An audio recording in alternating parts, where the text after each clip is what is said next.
Tahun ini berganti, tahun kemarin berganti, tahun yang akan datang juga berganti.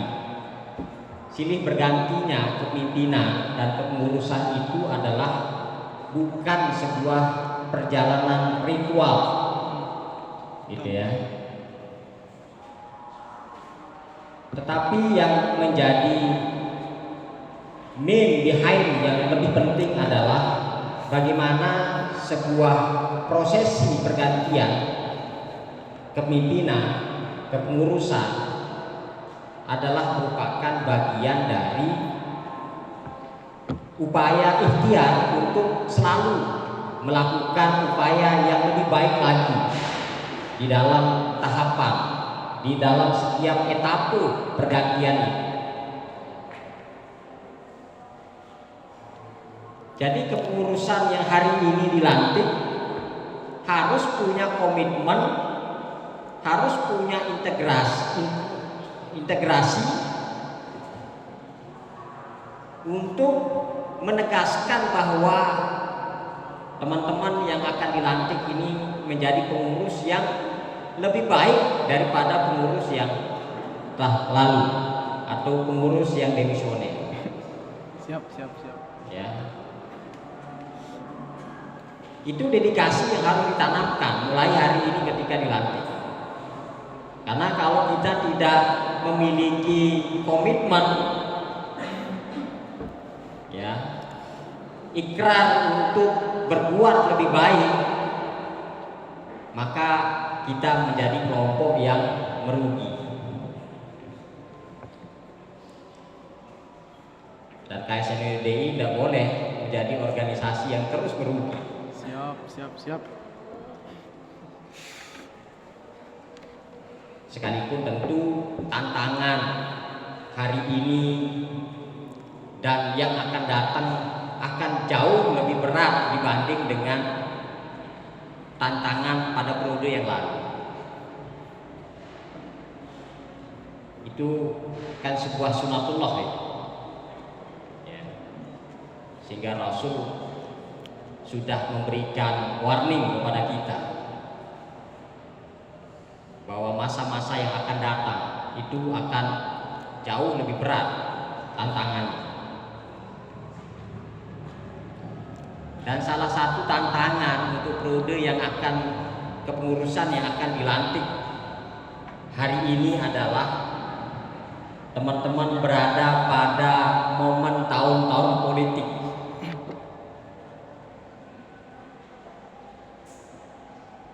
Dan anak-anak koordinasi santri Nahdlatul Wathon Diniyah Islamiyah harus menjadi garda terdepan di dalam perjuangan organisasi Nahdlatul Wathon Diniyah Islamiyah.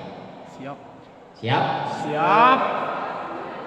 Ada dua agenda organisasi NWDI hari ini. Pertama, kita sedang melakukan proses konsolidasi organisasi, penguatan struktur organisasi sampai di tingkat anak cabang, bahkan sampai ranting. Ini dimaksudkan bahwa perjuangan itu tidak mungkin bisa sukses, bisa berhasil kalau dia tidak didukung oleh struktur yang kuat dari organisasi itu. Begitu juga dengan KSNWDI.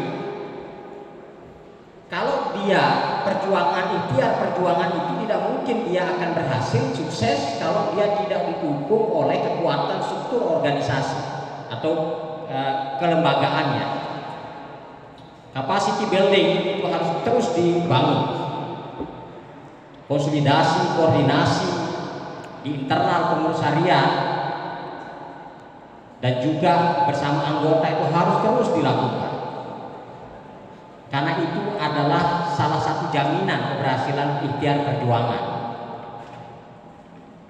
Nah, agenda organisasi NWDI hari ini melakukan konsolidasi penguatan organisasi.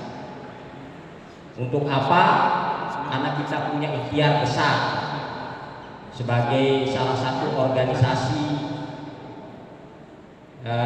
yang berikhtiar pada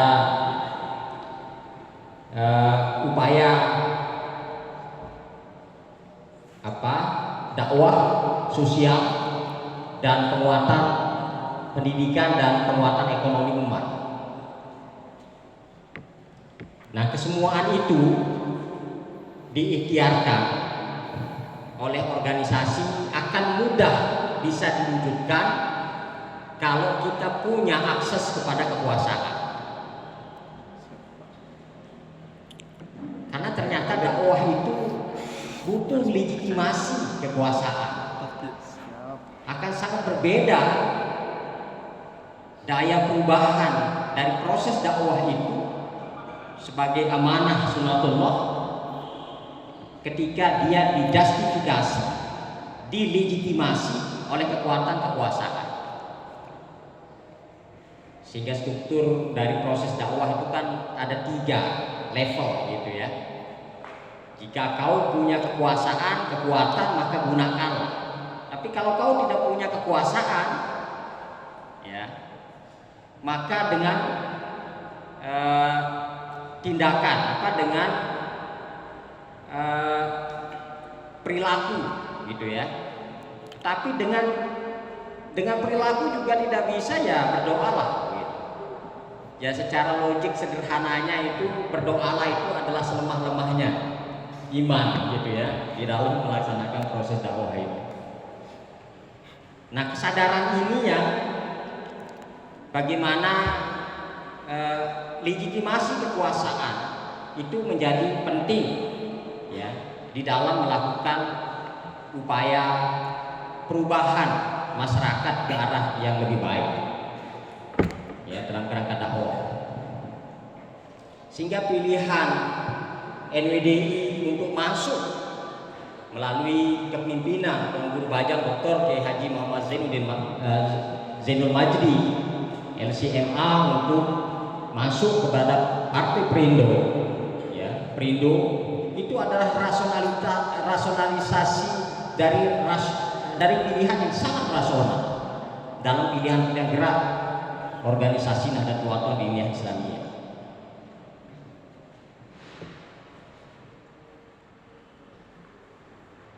Ketua PBNWDI sadar betul bahwa membesarkan organisasi ini tidak bisa kita berpangku tangan dengan potensi lokal yang kita punya, akses lokal yang kita punya. Karena Al-Mukarram Bapak Musyih sudah menegaskan kita ini kan syiar NWDI ini ke seluruh dunia. Syiar kebaikan itu ke seluruh penjuru, bukan hanya Nusantara, tapi seluruh dunia. Itu tidak bisa kita wujudkan kalau hanya dengan potensi dan akses lokal. Kalau itu yang kita lakukan ya maka NWDI itu ya sebatas Sasak dan Nusa Tenggara Barat. Jadi kesadaran terhadap upaya untuk syiar untuk melakukan perubahan-perubahan ke arah yang lebih baik dalam rangka dakwah itulah yang mendorong ya Tuan Guru Bajang untuk melakukan ikhtiar. Salah satunya adalah masuk ke dalam wilayah politik melalui Perindo. Dan kita semua bisa menyaksikan bagaimana kiprah beliau. Nah, lalu dalam konteks itu kita sebagai murid, ya, sebagai santri, sebagai jamaah, sebagai anggota di dalam organisasi NWDI harus melakukan apa? Tidak cukup kita terheran-heran, terkagum-kagum dengan apa yang capaian-capaian yang dilakukan oleh pemburu baja. Yang kita harus lakukan adalah bersamaan dengan itu kita berikhtiar untuk mendukung, ikut mensosialisasikan ya, apa yang sedang diperjuangkan oleh pemburu baja. Itu konteks mendukung perjuangan dia. Kemudian dalam konteks Perindo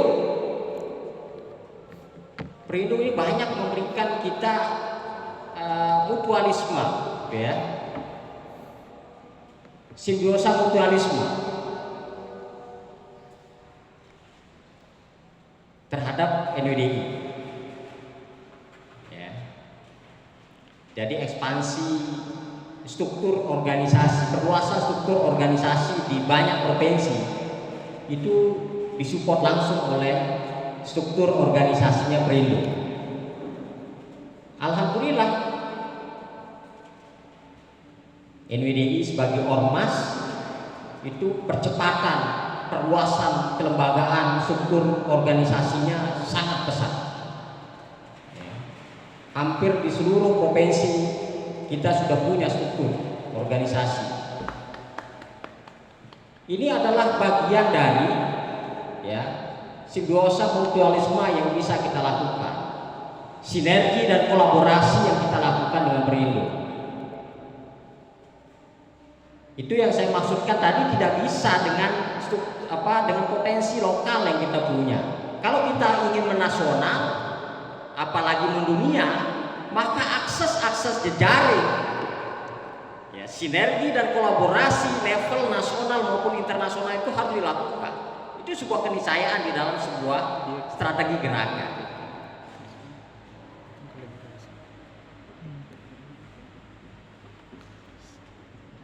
Karena itu pengurus KSNWDI juga harus mampu membaca itu, memahami itu. Untuk apa? Untuk kita bisa bersinergi dan berkolaborasi dengan ritme dan dinamika perubahan-perubahan yang dilakukan oleh organisasi NWDI melalui Tuan Guru Baja di dalam pemimpinan beliau di dalam Partai Perindo. Lalu ada filsafat Cina. Kalau ini dalam strategi dakwah, kalau kita tidak mampu melawan orang karena dia punya kekuasaan yang besar, maka jangan Anda paksakan diri. Tidak cukup keberhasilan dakwah itu dengan keberanian, tapi tidak punya strategi rasional. Maksud saya, keberhasilan dakwah itu tidak cukup dengan keberanian, ya, untuk berani mati, gitu ya. Jadi dalam filsafat Cina itu, kalau Anda dihadapkan dengan kekuatan yang Anda tidak mampu menghadapinya secara fight, gitu ya, berhadap-hadapan, maka jangan lawan, jangan paksakan diri Anda berhadap-hadapan, mati konyol Anda. Maka strateginya adalah bagaimana kita menggunakan potensi lawan yang punya kekuasaan itu untuk meningkatkan kapasitas kita, kekuatan kita, kemampuan kita, ya, untuk kemudian membangun perlawanan.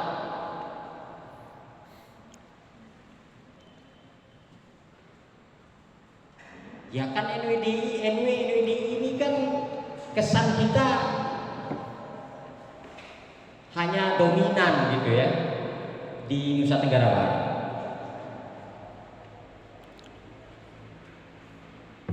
Sementara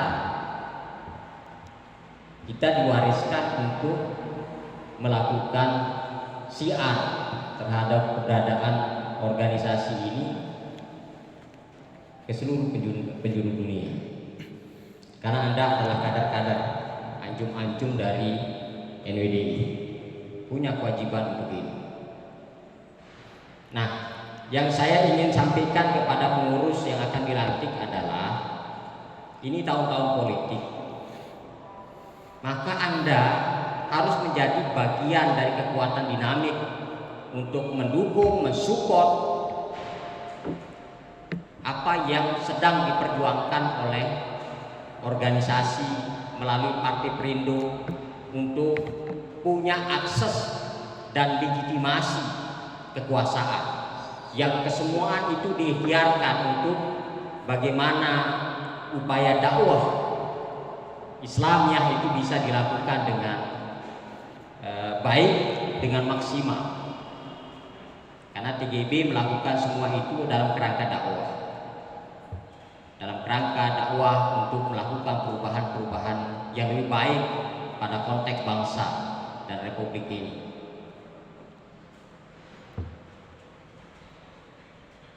Jadi pengurus yang baru ini ketika dilantik jangan pasif, tapi harus Anda menjadi garda terdepan untuk melakukan sosialisasi terhadap visi misi organisasi dan kepentingan kita terlibat di dalam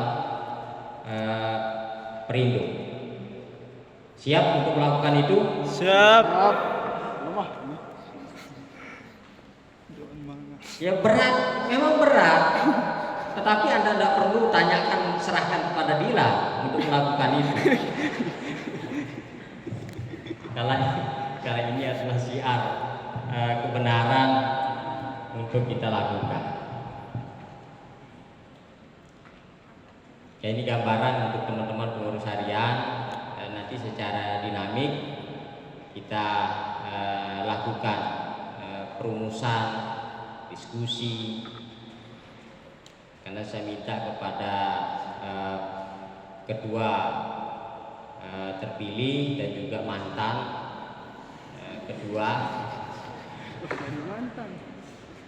udah enak nyebut mantan gitu ya.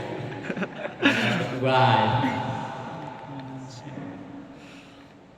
untuk semua, bukan hanya pengurus, semua anggota KS NWDI Lombok Tengah harus menjadi relawan Tuan Guru Bajang. Nanti relawan Tuan Guru Bajang ini yang akan mengawal tadi yang saya sampaikan, upaya untuk kita menyusun, membangun legitimasi kekuasaan. Jangan fobi terhadap kata kekuasaan ya.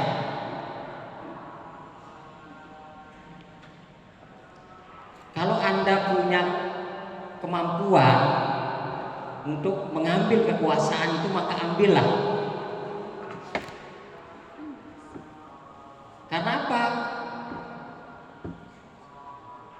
Karena kalau dengan kekuasaan itu Anda mampu melakukan perbaikan, maka harus Anda lakukan itu, harus ambil itu. Karena kalau tidak Anda ambil, Anda bisa jatuh dari zalim ya. Anda punya kekuasaan itu, tetapi Anda tidak melakukan upaya-upaya perbaikan, upaya-upaya perjuangan, bisa jadi kita akan masuk ke dalam kezaliman. Ya. Karena dalam sejarah kita memang sudah terlalu lama kita juga di stigmatisasi dan di hegemoni pikiran-pikiran kita oleh kolonial penjajah. Bahwa anak santri, tuan guru, ustaz itu ya sudahlah sibuk di pondok pesantren, sibuk di masjid, ngaji di musola gitu. Nggak usah lah ngomong tentang kekuasaan, ngambil wilayah-wilayah politik. Nggak usah, itu nanti Anda akan menjadi orang yang kotor dan sebagainya. Kan itu reproduksi kesadaran yang dibangun oleh kekuasaan kolonial waktu itu. Dan itulah yang menjadikan Belanda itu mampu mempertahankan kekuasaan dalam rentang 350 tahun.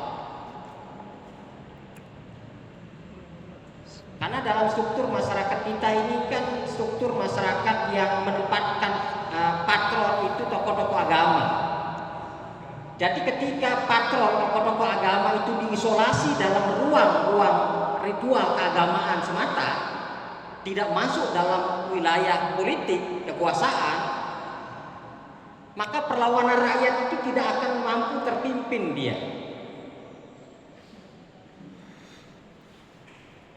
Anda ini kan calon-calon leader ini di masyarakat, tapi leadernya Anda itu sebatas mimpin doa, mimpin sholat jenazah gitu kan.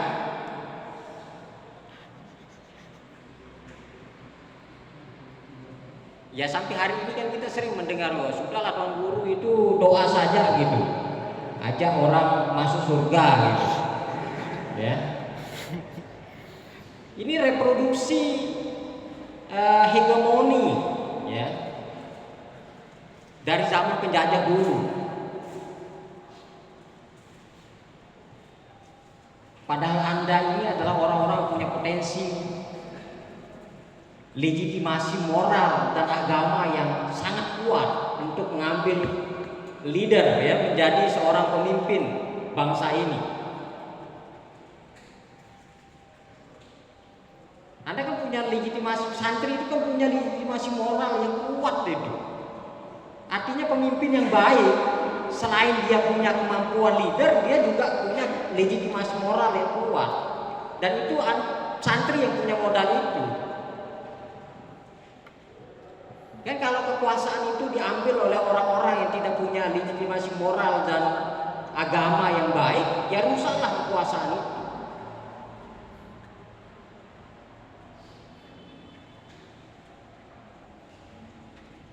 Ya paling tidak kan santri paham mana yang halal dan mana yang haram gitu ya.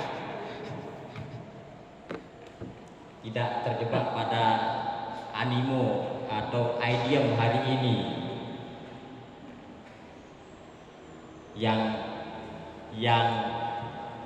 halal saja susah, yang haram saja susah, apalagi yang halal gitu. Ya ini diskusi di ruang-ruang pergerakan gitu ya, wilayah kekuasaan. Memang saya tidak begitu nyaman kalau ngomong pada forum begini, bagaimana kalkulasi terhadap upaya untuk merebut kekuasaan itu. Tapi ini sebagai pengingat saja kepada pengurus harian. Jangan Anda menjadi orang yang apolitis. Jangan Anda terstigma pikirannya ketika Anda pulang dari Pancor lalu hanya sebatas gitu ya, ngurus wilayah-wilayah ritualistik ibadah. Tapi kalau ada kesempatan jadi kadus, jadi kepala desa, jadi apa, ambillah itu. Kalau kemudian misi dakwah Anda itu akan lebih cepat untuk melakukan itu. Siap Pak Kades. Ya kalau kepala desa mau bikin pondok pesantren kan lebih cepat daripada tamatan mahat kan? Ya. Jadi Anda jadi kepala desa gitu, lalu mau bikin pondok, ya sama-sama santri dulu, lalunya gitu ya. Ya ndak usah sampai lulus S1 lah gitu, lulus MA saja gitu, lalu Anda jadi kepala desa gitu. Lalu ada anak mahat, dia pinter agamanya, ngaji kitab kuningnya udah hatam misalnya kan. Tapi kalau mau bikin pondok pesantren karena Anda punya kekuasaan jadi kepala desa, lebih cepat itu. Yaitu satu contoh. Jadi dalam ruang dakwah itu ternyata instrumen politik, akses terhadap kekuasaan itu menjadi sesuatu yang sangat mendukung percepatan perubahan itu. Ya contoh yang sederhana saja di KS itu, kalau mau melakukan perubahan di koordinasi santri ini, beda keinginan perubahan yang dilakukan oleh Anda yang ada di dalam atau oleh ketua KSNUDI sama anggota yang ada ada di luar, gitu. Beda. Ya sekencang-kencang apapun pengurus di luar itu, anggota di luar itu kalau mau melakukan perubahan di dalam KSNUDI, kalau dia tidak punya jabatan di situ ya hanya ngerumun saja itu di luar.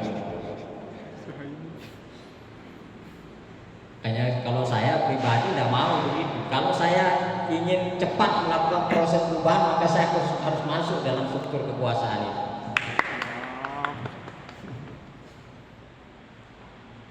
Ini kan ada kebalik-kebalik saya ini ya. Heran-heran banyak teman. Dulu ketika zaman mahasiswa saya banyak terlibat di dalam gerakan struktural, gerakan mahasiswa.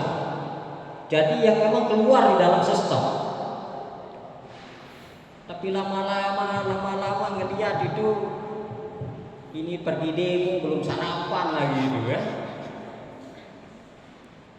Ya tidak efektif juga, apalagi yang sekarang kan banyak benderanya daripada masa aksi.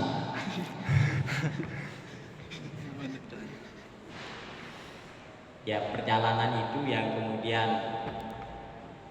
ya memang di dalam oposisi kan ada dua ya, ada oposisi loyalis dan ada oposisi strukturalis. Ya. Oposisi struktural itu dia melakukan perubahan melalui dalam sistem itu. Ya.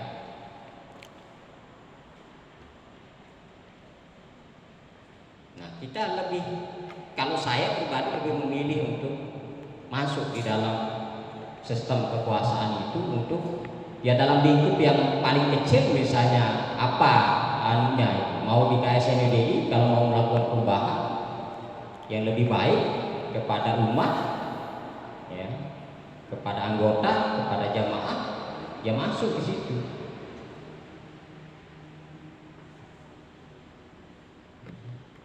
Siap memimpin dan siap dipimpin. Baik ya, nanti pada kesempatan lain kita bisa diskusi bersama pengurus baru. Ya kalau di awal-awal ini jangan berat-berat lah mikirnya, kan perlu pengentalan emosional dulu kan teman-teman pengurus nih. Ya, Irianto, pastikan gerbangnya gitu ya, pastikan gerbongnya ini lokomotifnya kuat, mesinnya kuat, baru diajak bekerja serius gitu, baru diajak bekerja keras.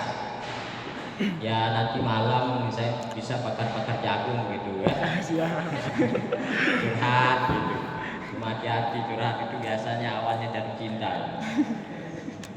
Ya, nah, maksud saya dikonsolidasi dulu kekuatan teman-teman, ikatan emosional itu diperkuat gitu. Ya, sehingga di awal sampai di ujung akhir periode itu teman-teman tetap stabil gitu kan ya, mesin organisasinya. Ya, jangan belum saling kenal pengurusnya itu sudah digenjot sama pekerjaan berat, itu bisa macet di tengah jalan gitu. Ya nanti akrab-akrab dulu lah itu teman-teman pengurus harian yang akan dilakukan. Saya pikir itu saja yang bisa saya sampaikan teman-teman semua. Sekian, Allahumma fiqh hadilah saya berdosa. Assalamualaikum warahmatullahi wabarakatuh. Waalaikumsalam.